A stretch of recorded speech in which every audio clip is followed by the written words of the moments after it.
ఏదైతే గత ప్రభుత్వంలో ఈ రాష్ట్రంలో నూతనంగా 17 ప్రభుత్వ మెడికల్ కళాశాల రావడం జరిగింది.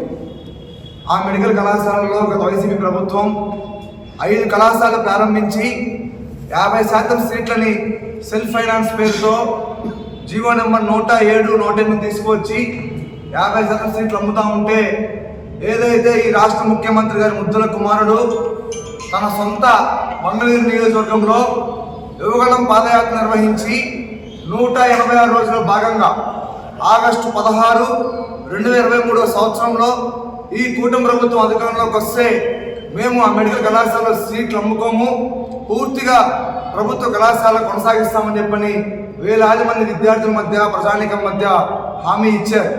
కానీ అధికారంలోకి వచ్చిన తర్వాత ఈరోజు పబ్లిక్ ప్రైవేట్ పార్ట్నర్షిప్ అనేటువంటి ఒక ముద్దు పేరుని తీసుకొచ్చి రాష్ట్రంలో పూర్తిగా 10 ప్రభుత్వ మెడికల్ కళాశాలల్ని వారి సామాజిక వర్గానికి, వారి పార్టీ వ్యక్తులకి, కార్పొరేట్ వ్యక్తులకి 100 ఎకరాల భూముల్ని రూపాయికి, 2 రూపాయలకి లీజుకి ఇస్తా ఉన్నారు.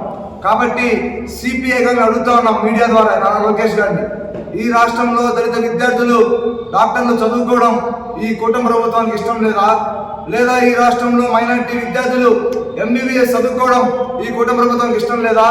లేదా ఈ రాష్ట్రంలో కార్మిక వర్గం, శ్రామిక వర్గం, అట్టడుగు వర్గాల ప్రజలు ఈ రోజు కార్పొరేట్ వైద్యం అందక మరణిస్తూ ఉన్నారు. వారికి కూడా పూర్తిగా ప్రభుత్వం ఉచిత వైద్యం దూరం చేస్తూ ఉంది. ఏదైతే ఈ మెడికల్ కళాశాలలు ప్రైవేటీకరణ కావడం వల్ల కేవలం విద్యార్థులకి MBBS దూరం అవడే కాదు, ఎక్కడైతే సెక్యూరిటీ గార్డు మొదలుకొని సూపరింటెండెంట్ వరకు పూర్తిగా ప్రైవేట్ చేతుల్లోనే ఉంటుంది.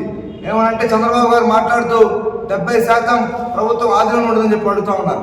మేము అడుగుతా ఉన్నాం, 100 కోట్లు, 1000 కోట్ల రూపాయలు పెట్టుబడులు పెట్టినటువంటి వారు వైద్యం చేస్తారా చంద్రబాబు నాయుడు గారు అని చెప్పని ఏఐఎస్ఎఫ్గా ప్రశ్నిస్తా ఉన్నాం.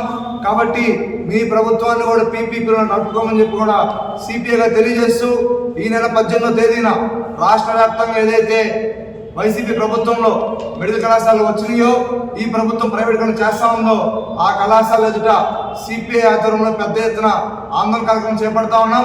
సిపిఐ అనుబంధ సంఘాలు, విద్యార్థి, యువజన, కార్మిక, రైతాంగం మొత్తం యావత్తు ప్రజానీకం ఈ ధర్నాల్లో పాల్గొనడం తెలియజేస్తూ, ఖచ్చితంగా PPPని వెనక్కి తీసుకునేంత వరకు సిపిఐగా రాష్ట్ర వ్యాప్తంగా ప్రజానీకాన్ని చైతన్యపరుస్తాం.